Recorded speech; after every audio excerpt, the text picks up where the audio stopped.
Hello, everyone. Welcome to the Monetary Mentor Thing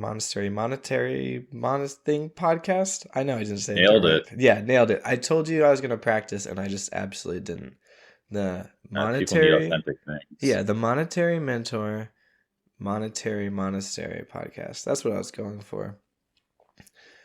Welcome, good people. Let's go. There you go. I'm Sam. With me is my brother JP. Say hello to the good people, JP. Hello to the good people. And it's been a while since we've touched base with you all. Our last podcast was preview season for Caverns of Ixalan. So now generally what we do is we do like a preview episode for a set and then kind of a check-in after the set's been out for a little while. So now the set's been out for a little while, which brings us back to you. We're going to go over our initial Yeah. impressions of the set generally. You and I both tried being budget conscious to build no rare decks on Arena. So we'll talk a little bit hmm about those lists. I played in a high stakes, super intense professional Magic experience That on was Arena. crazy. Yep. Oof. So I'll talk about that and the deck I played there. Not a budget deck, but all the mythics cost the same on Arena, don't they? And then we're going to talk about some decks you've been playing in Standard. So that's our episode outline. And we're going to start with our impressions of Lost Caverns of Ixalan. JP, what do you think of this set now that you've had your hands on it for a little while? I like it. There's not any card that is particularly toxic to play against. There's a lot of like fun cards. There's a huge variety of cards. There's a lot of support, and it's really kind of filling out standard, I think, in a way that if you have an idea for a deck around a card, you have enough cards to really put it together. And we'll talk more about it later with some of the decks that I've been brewing. But I'm really enjoying the standard. I'm really enjoying having almost 3 years now worth of sets in there. It feels like a really healthy balance where you have a large card pool to choose from, but you don't have any particular decks that are limiting parts of the card pool that are just too good that need to be answered. I mean, you can't do your jank or whatever fun you're brewing up. So I've been having a great time with Ixalan, brewing some of the cards in there. Sam, how about you? Well, it's interesting to hear you say that. I haven't been playing a bunch of Standard. I hear it's good. I'm much more an Explorer and Pioneer guy, and Ixalan turned those formats completely upside down. We had the Geological Appraiser combo deck banned out of Explorer and Pioneer. We have the Quintorius combo deck still running around, which is also just a one card combo that you lose to out of nowhere.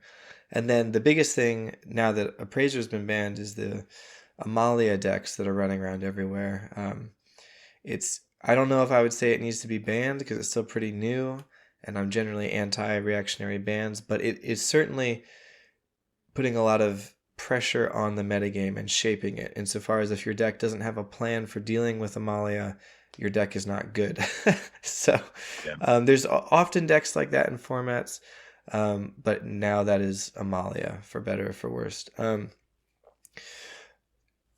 Going back to your point about Standard having like that larger card pool, it's funny because that's what I've always liked more about Pioneer and Explorer is it's like a Yeah. larger card pool that can absorb new sets, and like they change a little bit but not too much. So I imagine it is fun having Standard be less like Standard and more like those Yeah. Eternal formats. I mean, you talk about like you feel like, oh, it's adding 50% to the card pool, but it's actually adding a lot more because like when you're in those five and now six, we normally have six sets. Now we have 10 sets in there. And some of the decks that we go into later like could not exist if it weren't for the prior year that would normally be out of rotation.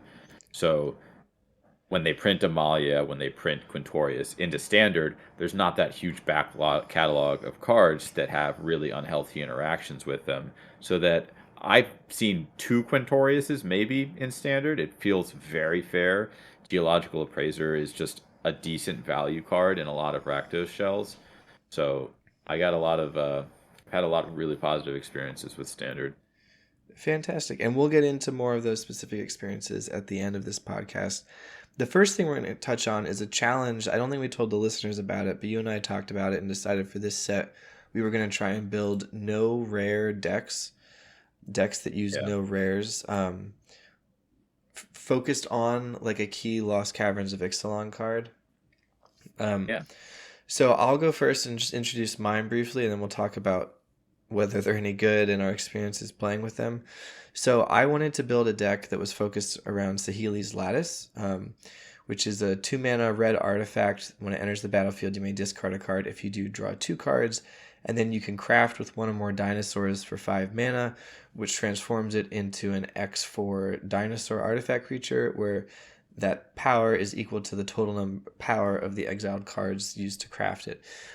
Which I just think is a neat card. I love artifacts that just sit around as pieces of cardboard after they do their effect. I love graveyard things. I love sweet dinosaurs, and I love Saheeli, if I'm being honest. So it was the perfect card for me.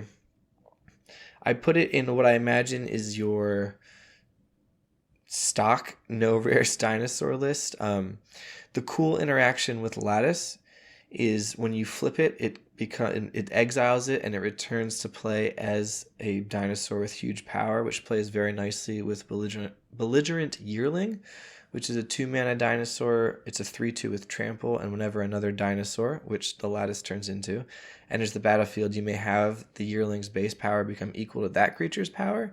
So if you flip the Lattice into like a 10/4 creature, it doesn't have haste, but any Yearlings you have on the battlefield will become 10/2 trample creatures, which is pretty neat. That's an amazingly fun interaction. It is. It is sick, and it came up a lot more than one would expect, actually. And then it's just kind of rounding out the curve with the dinosaurs we can play without dipping into rares. I would say the 3-drop slot, because we're not ramping to dinosaurs, we're just kind of playing like a dinosaur mid-range plan. So we do have some like 6 and 7 drops with our Seismic Monstersaur and Nurturing Bristleback, which are like the mountain and forest cycling dinosaurs, but they're more get land cards than huge dinosaurs because they put themselves in your graveyard for flipping Saheeli's Lattice by cycling them for basic lands. Our interaction suite is mostly Triumphant Chomp, which is really good if you have any dinosaur on the battlefield. As a removal spell, it's 1 mana sorcery, deals damage to target creature equal to 2 or the greatest power among dinosaurs you control, whichever is greater. So it's very often like a 1 mana 6 damage spell, which is sweet. And then we just have big dinosaurs and we smush them. So we'll have the deck list in the YouTube video. We'll put the link in the description if you want to look at it more carefully. But that was the deck that I focused on. Before I talk about how it went, what did you play for this little no rare challenge? Well, I was very.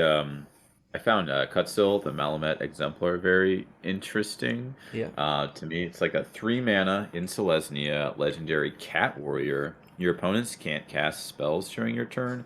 Whenever one or more creatures you control, each with power.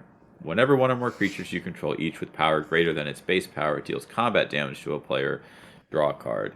So I'm looking for like lots of smaller creatures that have ways to pump them up and payoffs for pumping them up, and then I'm trying to swing in and win the game kind of quickly. I'm gonna go through some of those cards, or I mean, I think we can just mention them by name so people listening are. We have like yeah. Tyvar Stand, Audacity. So the reason that I'm not like over the moon about this deck is that it's kind of actually an Illuminator Virtuoso deck. That's Yeah. kind of what it turned into.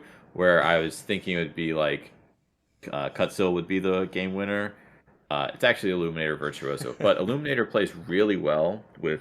It's not in Boros; it's in Selesnya now. So we have lots of ways to give it trample with Audacity and Massive Might coming in huge.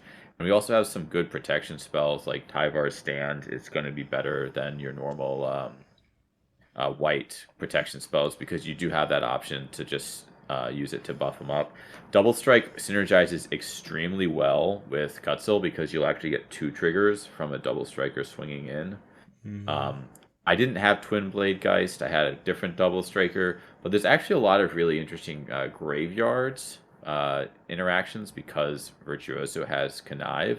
You want to put your non-lands cards into the graveyard, and so having the value from Twin Blade being able to disturb onto something from the graveyard, and also having Helping Hand to return like there's a line where you run out turn one, then turn two, you Illuminator, and then you play a turn three, you play something targeting Virtuoso, you put Cutsil in the bin, you Helping Hand, return the Cutsil, you swing in with Virtuoso as like a 5/5 double strike trampler, and draw two cards. Like it has absolutely insurmountable turns.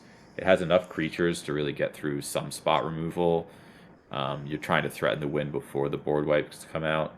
The hardest part, because this deck is so low to the ground and because its mana costs are just one color, is the mana base is really hard to play on a budget because I can't be playing tapped lands and I need everything to be get every mana value, and I need the mana to be the right color. So a lot of the games that were lost were simply because we needed to cast two white spells and we only had one white and one green.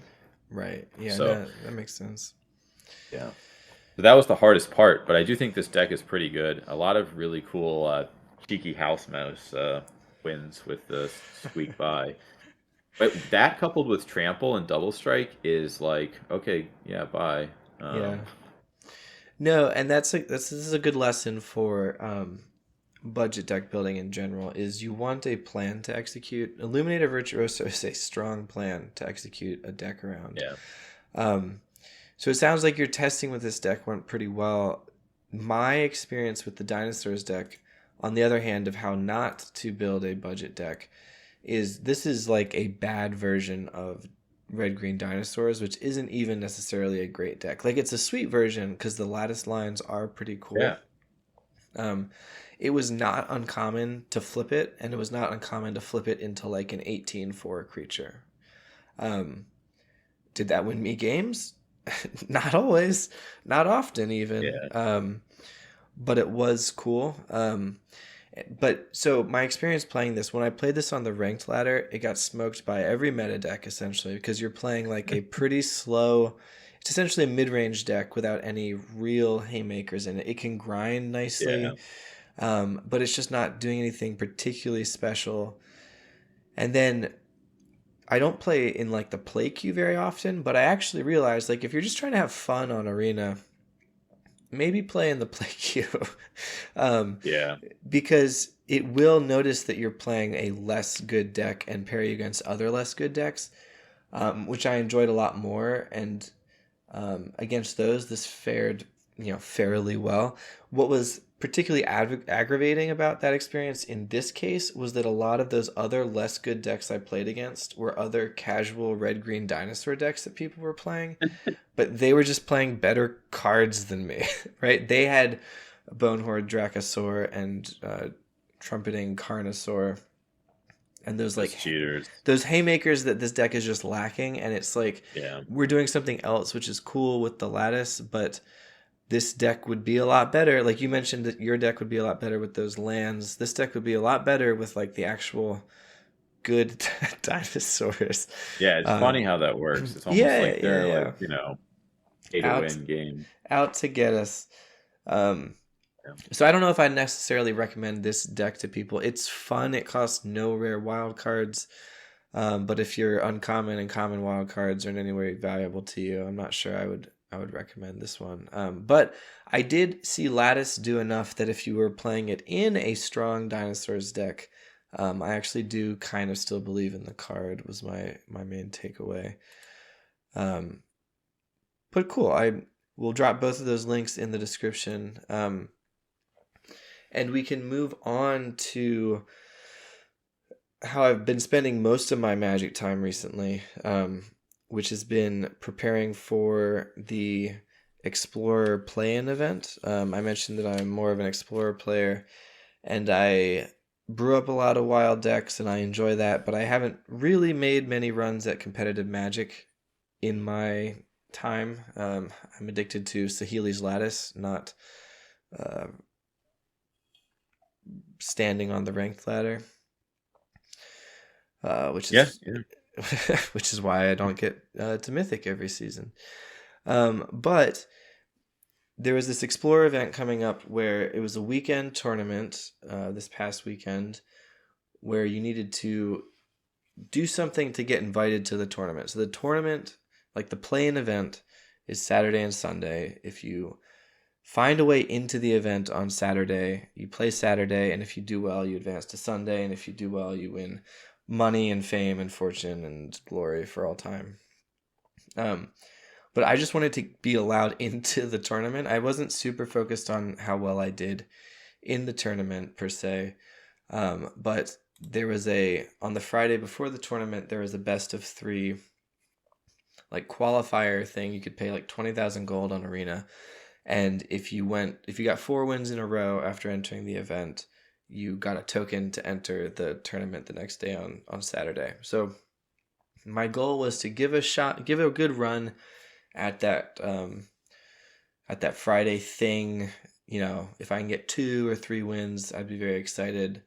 It was best of 3, so I'd been working on this deck that I'm actually very into. It's not a budget deck. If you're looking at my screen right now, you'll see that MTG Goldfish is listing the tabletop price at $806, which is bananas for a deck that isn't mostly fetch lands.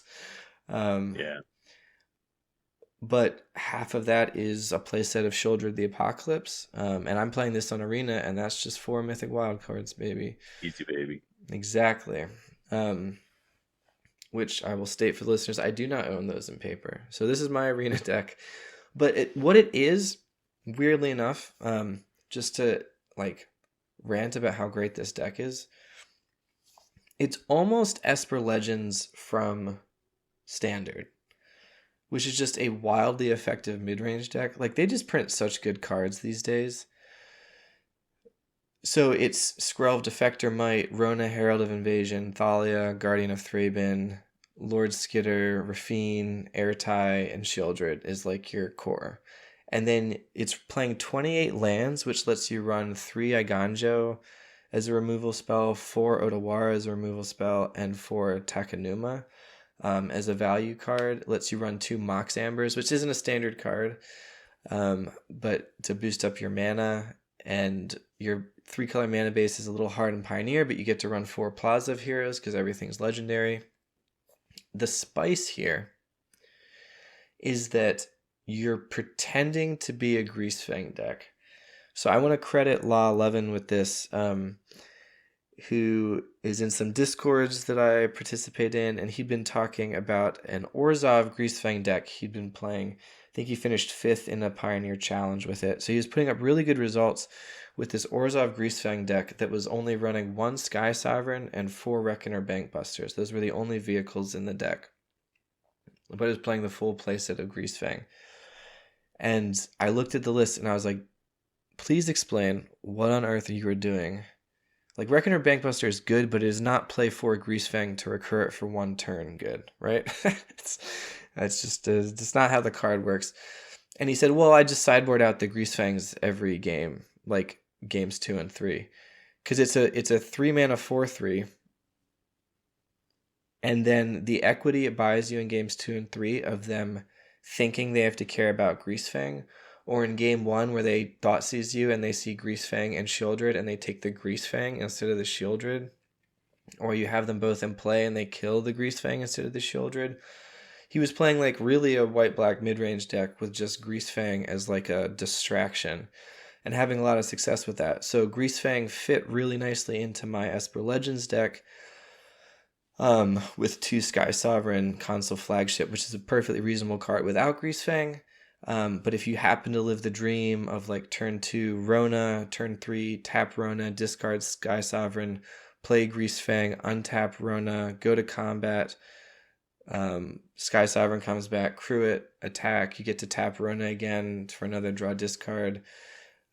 Sky Sovereign goes back to your hand and you pitch it with Rona in future turns and just keep smoking them. Like, that'll happen sometimes in this deck. But mostly what you're doing is the Law 11 fake out plan, where you're just boarding out the whole Greasefang package in games 2 and 3, and then you don't really care about the graveyard after that. So when they're playing Rest in Peace or Leyline of the Void against you in games 2 and 3, that's just like free real estate. It's absolutely incredible. So it's just a low opportunity cost advantage in an otherwise very strong mid-range deck because these cards that they print are so efficient. It's It's absolutely insane. wild. Yeah. I love the strategy with Greasefang and really any best of three on Arena where you don't have to put in your whole deck list and your opponent doesn't know what your deck actually is and they just run into it because Greasefang is just so triggering as a automatic removal on site. So many people have been killed by Parhelion that they just see the Greasefang and all reason goes out the way and it's just yep, nope, get rid of that, put that away. So it's a really smart thing. There's other ways you can play around it, but really cool adaptation to the best of three format. So Yeah, and how'd you do? What was the success story? Tell us all about it. well, so I 4-0'd the event thing on Friday that I wasn't sure was going to happen. Um, I can't take too much credit because it was a pretty soft field. Like it's just so matchup dependent. If you play against blue white control 4 times in a row, probably not going 4-0. Um, Mhm. but I beat Quintorius combo, and then I beat like a green red dinosaur mid range deck, and then I beat Boros humans, and then I beat Phoenix, and I 4-0'd and I qualified for Saturday, which was wholly unexpected. And then I had to explain to my wife, like, I'm going to be a little less available to help with the children because I have to play in this super duper prestigious Magic tournament on Saturday. Yeah. um, which I started 2-0 in. I needed to get 7 wins before I got 2 losses to qualify for the Sunday tournament. Um, I started 2-0. I started to get really sweaty, tingling in my fingers. Oh my gosh, I could actually do this. And then I lost 2 in a row um, to And end that's 2-2 it. and get booted out, and I was done. I was very pleased with how it went. I was incredibly impressed with this deck. Like, I don't have a huge following of people where, like, I play a deck one time on stream and then it's like a meta deck after that. But if I have a contribution for the Pioneer or Explorer format that I could get out there to the masses, like this deck is actually so good. It is so good. I have never played a deck that has felt as strong as this one.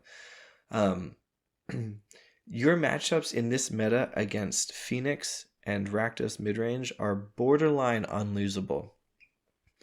You are playing a deck with 4 Shieldred main, 3 Thalia main, and a Thalia in the side. Phoenix cannot beat you. You're even playing 2 the Raven man, which is maybe the card I've been low-key impressed by the most. Because when any player discards a card on their turn, you get a 1/1 bird at the end of that turn. So you're discarding stuff, so you're making birds. If you're playing against Ledger Shredder, they're discarding stuff and making birds.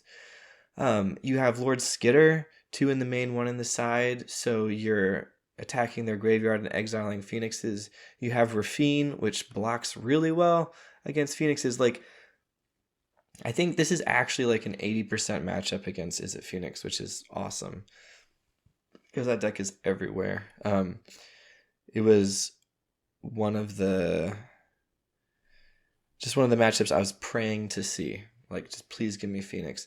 And you also just dumpster mid-range decks because not only are we a great mid-range deck, we get to run 4 Urza's Ruinous Blast in the sideboard, which, like, goodbye Fable token and Treasure token and Flipped Fable and Blood Tithe Harvester and Blood token from Blood Tithe Harvester and Reckoner Bankbuster. Like, just goodbye, right?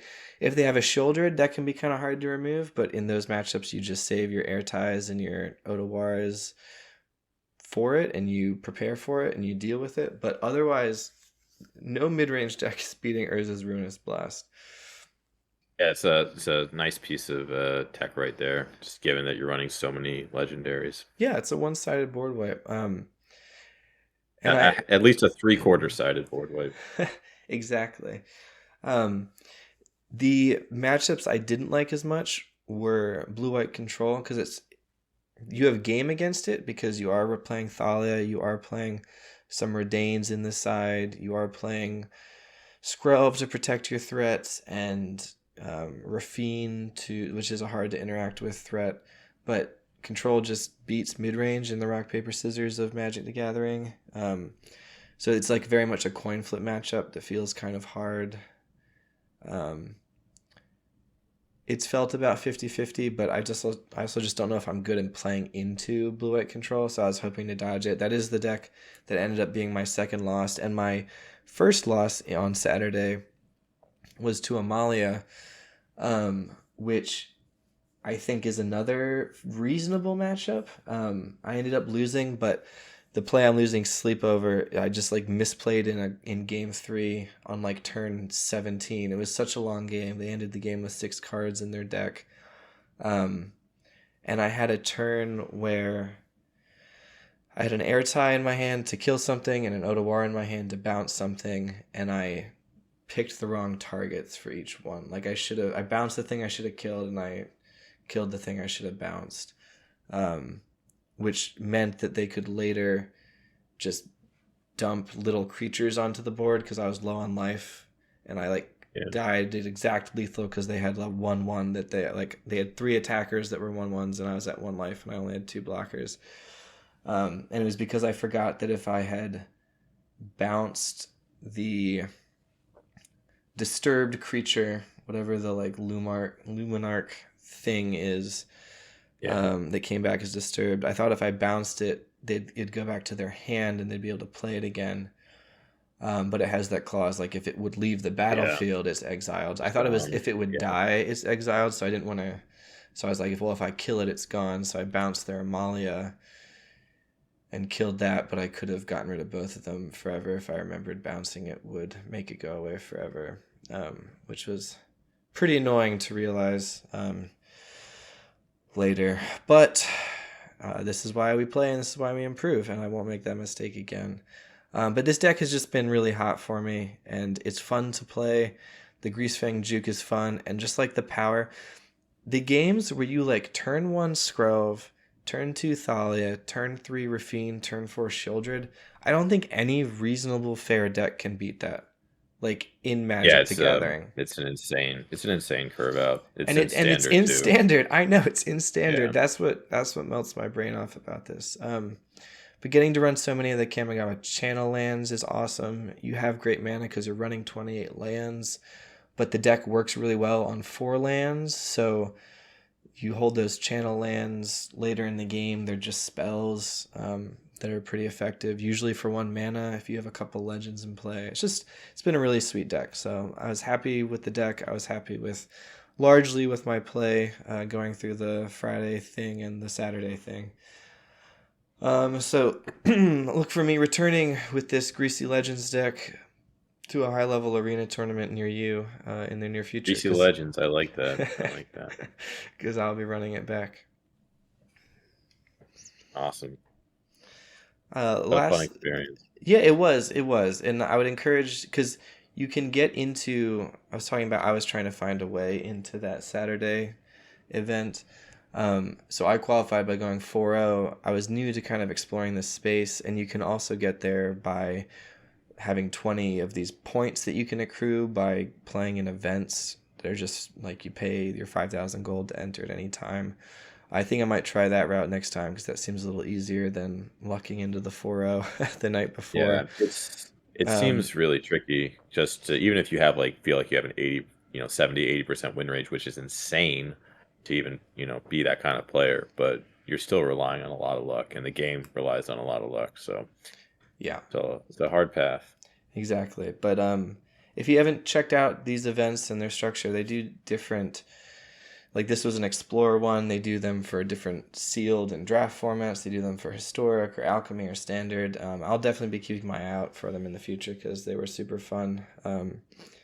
And one day I'll win it all and take home the grand. I'm sure it's like $1 trillion in grand prize money.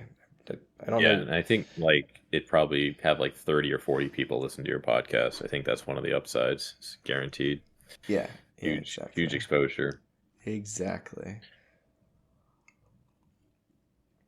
All right, so last thing to talk about is I've been, grinding away, prepping this Greasy Legends deck, testing it all over the place. You have been playing Standard, and you've been having a lot of Yeah, we fun. just play for fun here. We play for fun. A lot of fun and a lot of success. You have 2 decks you want to talk about. Which one would you like to start with? Yeah, let's do the one that I kind of happened on first, which is the a Boros artifact list. Um, this is something that's built around poetic ingenuity. I just really like this card, and I used no rares to make this deck list. There are rares in this, but these are all things I opened. I lucked into just getting 4 poetic ingenuities like right off the bat when Ixalan came out, and I was just like, okay, how do I build this thing? So it's kind of a journey. I think playing a dinosaur deck is kind of a trap. So it's just kind of like, how do we make it build around the second part? Whenever you cast an artifact spell, create a 3/1 red dinosaur creature token. I tried like kind of an aggro build for it, where I was playing some of the like. I really like. There's a reinforced Ronin, which is like will bounce to your hands. Like wow, I can swing in for 2 every turn, and then I'll always have an artifact to play on my turn. So I tried playing it at aggro, but when you're playing an aggro matchup, taking turn 3 off, like completely off, just is never worth it. The deck would do just fine, but it was not because poetic ingenuity.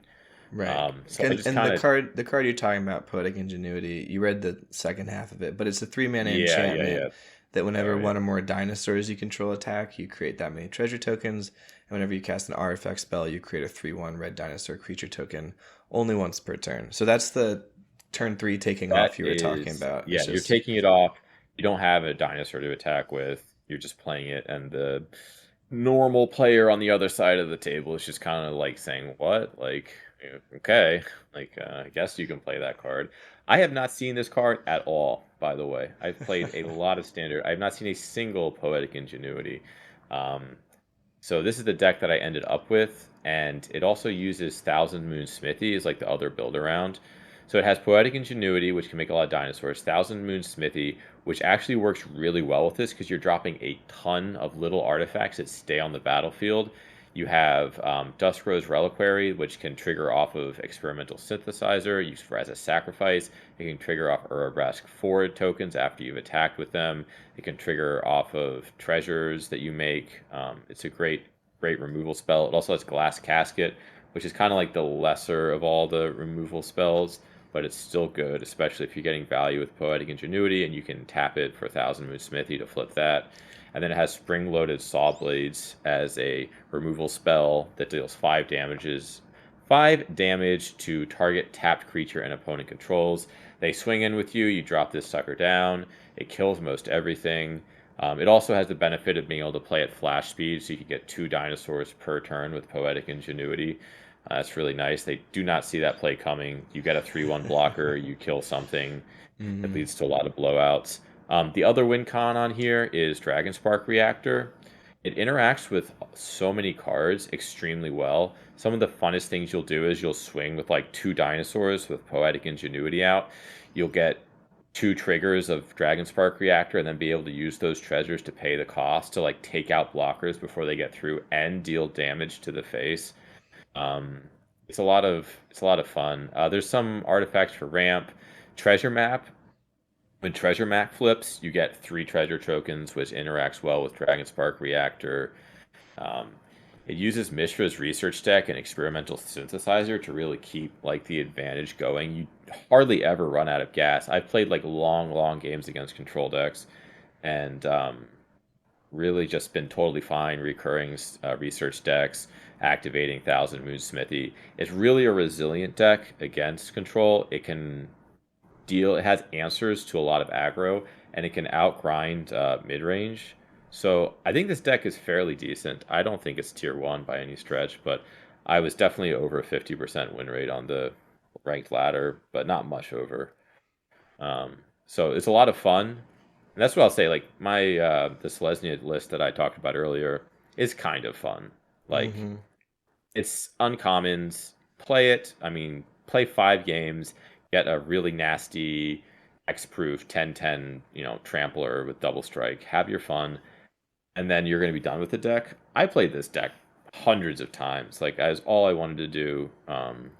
It's super so many fun lines. There's so many ways, so many creative ways you can solve problems with these cards, and no one's playing it. I have not seen this. I've seen a couple Thousand Moon Smithies floating around, Yep, that's a but popular one. yeah, Yeah, I love what you're doing here. I love Poetic Ingenuity because it has my girl Sahili on it. of course. Of And but course. Thousand Smooth Smithy is a like a known powerful card, very very popular. But the cards with it, like Spring Loaded Saw Blades, was one of my favorite cards from spoilers for this Yeah, set. no, it's really good. You've got the synthesizer and research desk package, which is just like little grindy artifact value, which I love. Yeah, this seems pretty sweet.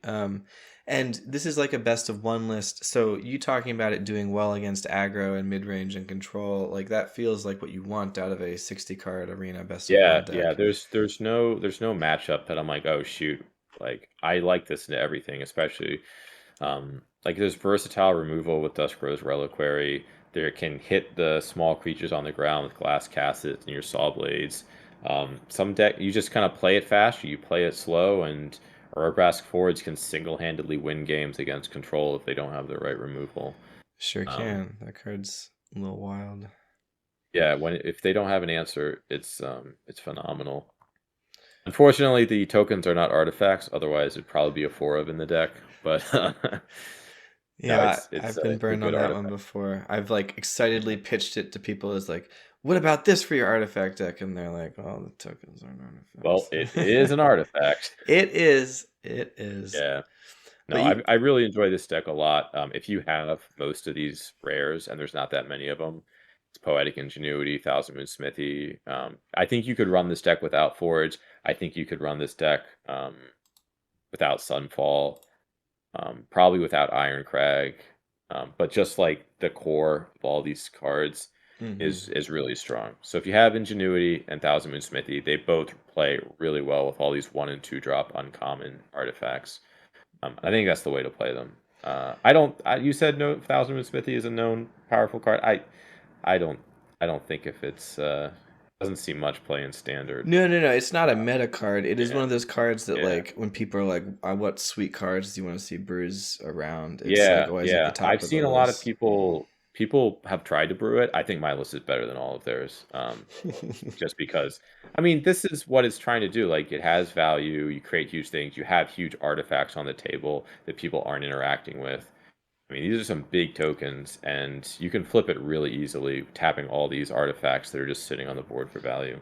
Yeah, So, no, I believe it. Just this is the type of deck I'd love to like port over to Pioneer or Explorer. Like, what is the strongest thing that this deck does? Like, it's like, oh my gosh, this deck that is powerful. Is that Poetic Ingenuity plays? Is that Thousand Moon Smithy plays? Like, what is yeah, the it's nuttiest definitely thing? Poetic Ingenuity and Dragon Spark Reactor, the way that they interact with each other. Just like making dinosaurs, you'll get like 3 dinosaurs, you'll swing in, you'll make a ton of treasures, that'll trigger Dragon Spark Reactor.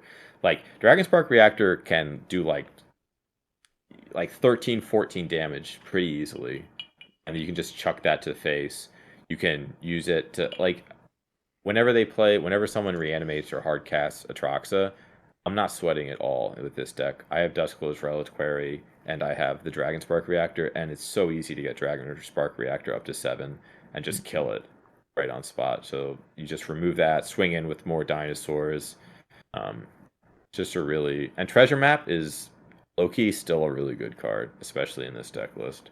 Yeah, yeah. All right, awesome. You had one more deck you wanted to talk about before we wrap Yeah, up. this is what I've been playing like the last couple weeks, and I do actually think this deck is really good.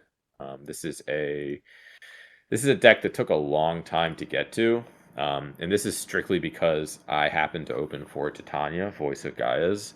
And if you don't remember, this is a card that came out a few sets ago in Brothers War, hmm um, I believe, is the set. And it is a 3 mana 3/4 with reach. Whenever one or more land cards are put into your graveyard from anywhere, you gain 2 life. At the beginning of your upkeep, if there are 4 or more land cards in your graveyard and you own both Titania Voice of Gaia, which is this creature, and a land named Argoth Sanctum of Nature, exile them and meld them into Titania Gaia Incarnate. And Gaia Incarnate is a legendary Avatar, elemental avatar. Vigilance, reach, trample, haste. We love these things. Power and toughness are equal to the number of lands you control.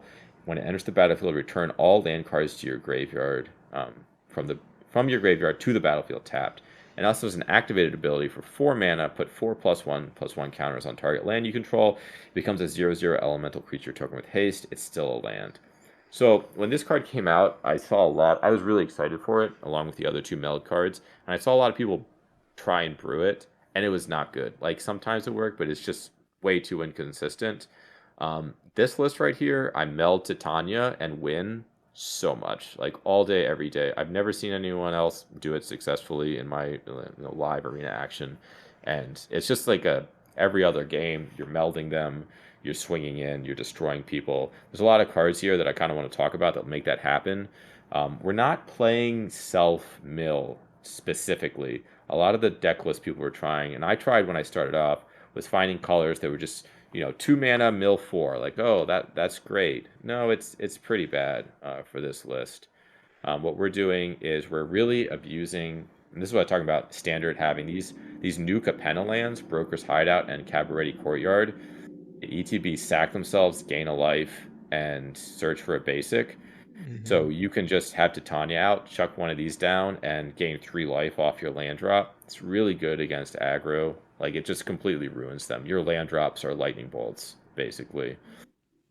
Right. Um, Anti-lightning so bolts, which is sweet. yeah, there's this. It's a yeah. It accounts for one lightning bolt that they have, and so this deck I started off also playing. I played Lord Windgrace, which is a kind of like a very similar effect to Blossoming Tortoise. Blossoming Tortoise is the card that I did craft to make this deck. When it enters the battlefield or attacks, mill 3 cards, then return a land card to your graveyard and the battlefield tapped. So all we really need to do is get one of these into our graveyard, and then so many of these creatures have ways to interact with it. Blossoming Tortoise will always hit. You'll always get that recursion. Deeproot Wayfinder is a 2-drop, which is a 2/3 Merfolk Scout. Whenever it deals combat damage to a player, surveil 1, then you may return a land card from your graveyard to the battlefield. Well, we're playing 7 of these uh, enter the battlefield sack lands. So Mm-hmm. you're most often you're going to be able to have one on turn 1, Wayfinder turn 2, swing in, and then you're just printing money from there on out. Seed of Hope is like an amazing cantrip because this whole deck is built around permanence. Like when I first made it, I had instants and sorceries, but like everything else in the deck is a permanent. So you're gonna hit with this. So it's basically like a better scry that gains you 2 life. It's an awesome cantrip. Um, It'll help you put stuff back in your hand that you need. The other 1 mana spell you can play is Virtuous Strength, which was kind of like a pet card, like, ooh, this is kind of a commander card. But because all of your lands tap and sack for basics, pretty much your whole mana base at the end of the game is going to be basics. You are going to get to 7 mana, and you are going to be able to cast this spell. And you might look at this list and say, well, what are you going to do with all that mana? Like, it's not really obvious. But Titania's activated ability, once it melds, you can just pump your entire board full, like all these lands tap for 3 mana. I've had them tapping for 27 mana as well. Like it gets out of control. Like you tap one land and you turn the other 8 into 4/4s, and the opponent who is feeling like they're about to win the game is suddenly entirely outmatched. Um, there's so many cool interactions in this deck. It's a great conduit of worlds deck because you can always play these tap lands. You get one of them going in circulation, you can keep going. The tap ability, choose target non-land permanent card in your graveyard. Well, everything in here is a permanent card. You can cast it. It's such great value. Um, Fun. I wish I could run more of them, but if you have multiples, the multiples literally do nothing. There's no way to like help each other. Like you can't stack them like you could the poetic ingenuity from the deck list before. Mm-hmm. Um, and then so this deck wasn't originally green white. It was green black red, and then green black. Just because I think I had theories on why green was not a popular color or powerful card in standard. And I was feeling like all the other colors, they were just kind of ignoring it and giving them great stats, and that had been green's kind of like Green's power, and it's like, oh yeah, shouldered, sure, she can be a 4 or 5 for 4, when it feels like, in the past, that's not really what that's for a 4 mana card, and that's what green really had an advantage. I think the actual problem with green is that there's no removal. There's no reliable removal. They just have poor fight spells that are conditional and Mm-hmm. prone to blowouts.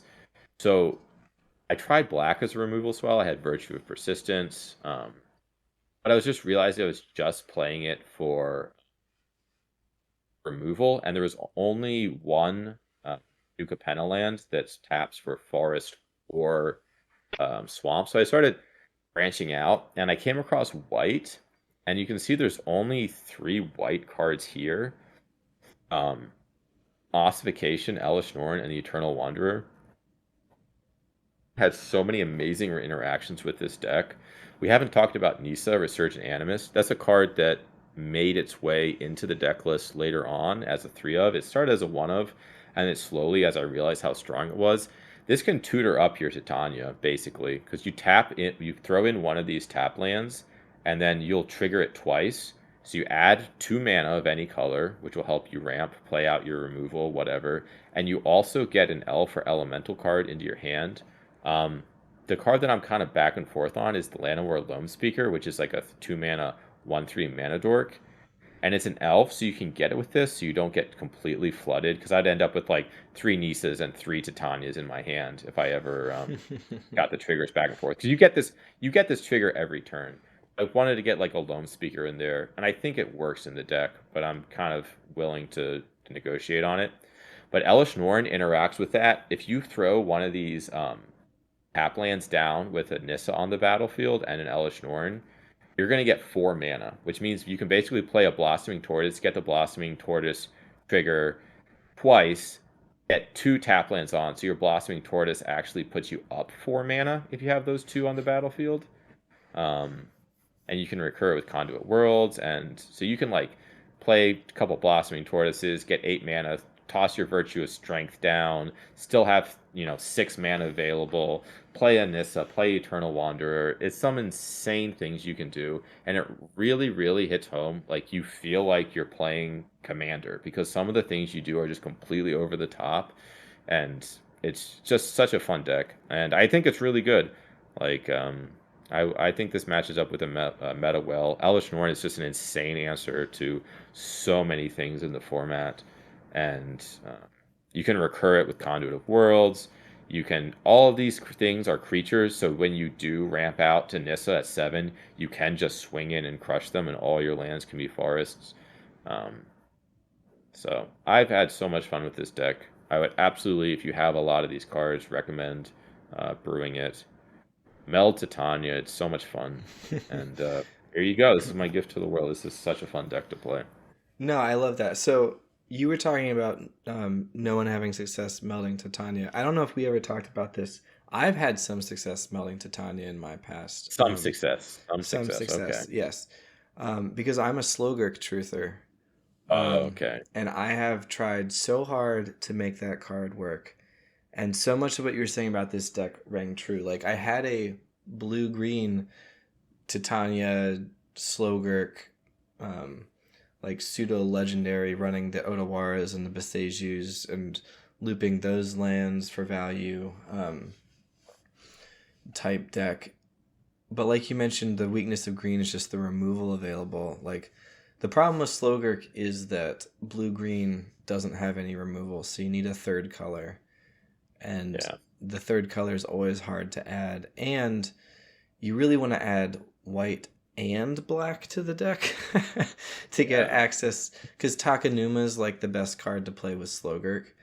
And it's kind of cancerous, yes. But you also need white for, you want white for Iganjo and like other legends like the ones I was talking about earlier. So anyway, that Greasefang list that I was talking about is actually like, I have a version of it where you throw out the funny Greasefang juke that's very effective, and you play 4 colors. You add green for Slogurk and like 3 mana Glissa, and a 1 of Thalia and the Gitrog monster on the top end. And that's like a fun, super cool deck too, but 4 colors is just so tough. Yeah, It's just especially so when you have to tough. play all the one color lands, all the Yeah. channel lands are just one color. But I am inspired by what we're seeing here to see if I can't jam stupid Slogurk in a similar deck. Um, I wanna play this and see what works, and then use that knowledge to make Slogurk reasonable. I think Okay. Seed of Hope's a Well, really fun find, and the new Capenna lands is. I've played a fair amount of those with Slogurk in like janky five mhm. color decks, but focusing in on the two colors that they Yeah. overlap on seems The one thing that I'll pretty say good. about it is that you'll hear people say like, "Oh, thin your deck," or whatever. And if you play one of these lands like Terramorphic Expanse or whatever, you change your odds of not drawing a land by like a little bit. You play this deck, you're going to be at like 30 cards in your deck, and they're all going to be non-lands because you're going to be playing one or two of these every single turn. You're going to have all your basics on the battlefield. You're just going to be drawing gas. It's actually, and then you use Virtue of Strength to return a creature or land from your graveyard to your hand. It's basically a one mana tutor. It's I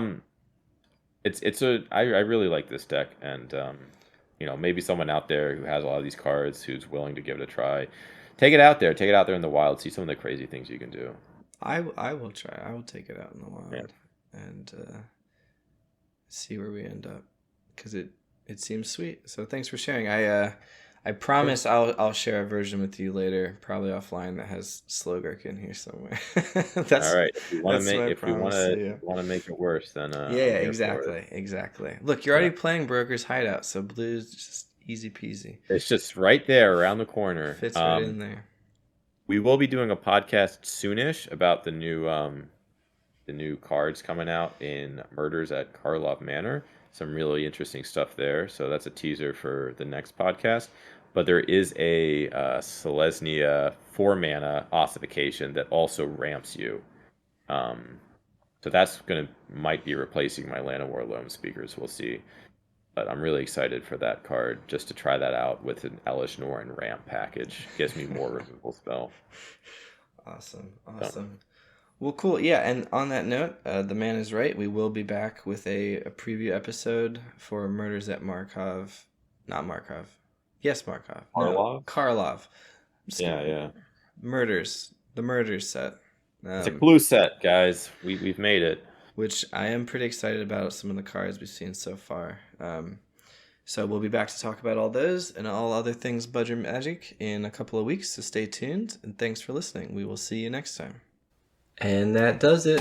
Thank you so much for watching. If you liked the video, please like the video. And please reach out to me with any questions, either in the comments or on Twitter at Monetary Mentor. I look forward to hearing from you, and until then, be kind to yourself and have fun out there.